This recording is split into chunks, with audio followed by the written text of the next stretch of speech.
For this video, I wanted to highlight a couple areas to consider if you want to keep your stock Monte Carlo looking stock, but still perform up to par with the supercars that are rolling off the showroom floor with 600 and in some cases 700 plus horsepower. So with that in mind, the first thing I'm going to go over is the exhaust system. If you want to have a 700 plus horsepower power plant, you're going to have to allow that to breathe. And if you want to keep that aggressive look, which I really love, again, you know, the idea for me was to have, you know, an essentially stock looking Monte Carlo SS that would knock the doors off of most anything that I come up against. And in order to really achieve that, you've only got a couple options out there.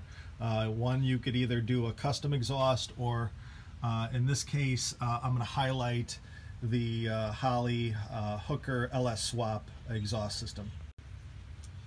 So with that being said, the exhaust kit is really nice. I was really happy with the form and fit and a lot of the engineering that went into this. So you've got this part, which is the aggressive ends on here that really complete the look for an SS. It follows the body line nicely, and it's also got a nice OEM style rubber hanger mount in the back.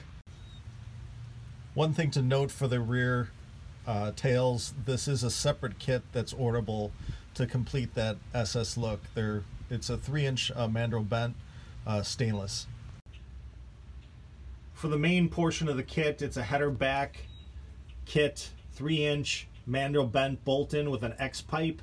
It includes the mufflers, and if you'll notice, there's a pickup point with an OEM style rubber mount just behind the muffler, and then this kit carries a pipe over the axle with another OEM rubber style pickup that mounts inside the spring pocket.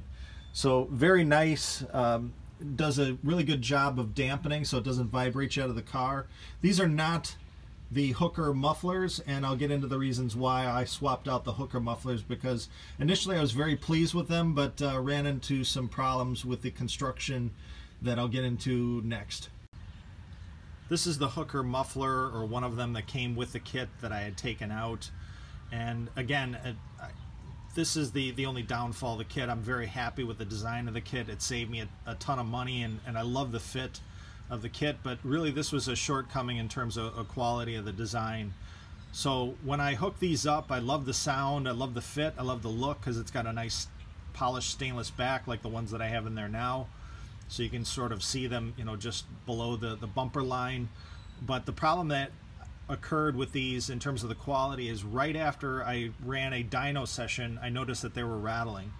So I sent them back to Holley, and Holley was very gracious in terms of sending out another set. And I asked the gentleman, well, what was wrong with it? And he said the baffling just disintegrated in it. And I said, that's interesting. So they sent me out another set with the assumption that maybe there was a manufacturing defect. Bolted in the second set, same thing. Immediately after some spirited runs, the baffling had disintegrated, and this thing was again a rattle can. You know, which was disappointing, because the sound was really nice. It didn't drone, and I gave them an opportunity to make it right. The third time when I sent it back, they asked me, well, sir, can you tell me what kind of horsepower you're running? And I said, well, it's about 700 of the wheels. And they said, well, that's your problem. And I said, excuse me?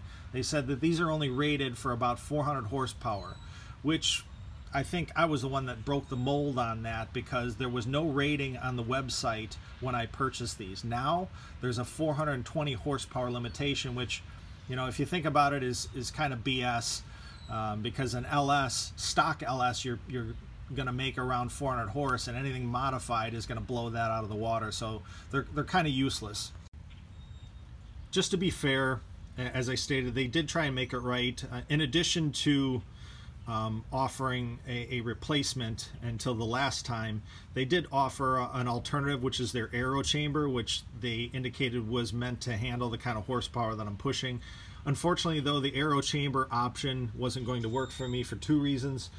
Number one, I'm already wrestling with clearance issues, and the aero chamber is just slightly bigger than this. Additionally, it doesn't have the polished stainless back, which was a nice add that I like in terms of the look from the lower look just below the bumper. What's in here now is a Magnaflow muffler that I put in here, and you've got Chip with the quintessential, dude, it's good stuff. Why do you think my mug's on here? Well, but so far very pleased with the Magnaflow. This is the part number, and a couple things that are better in terms of the construction, a little herkier in terms of the baffling. They don't have a horsepower restriction. The polish on the back is a little more refined, so it sets it off a little better. And the other benefit of these were the side-to-side clearance. It's a smaller package, so I had more room side-to-side, and the items that I had in terms of the control arms now have better clearance with these. So also very happy with the sound. They don't drone, and it's got a nice aggressive sound, but very mild and mellow when you're just tooling around. I'll start it up in just a moment.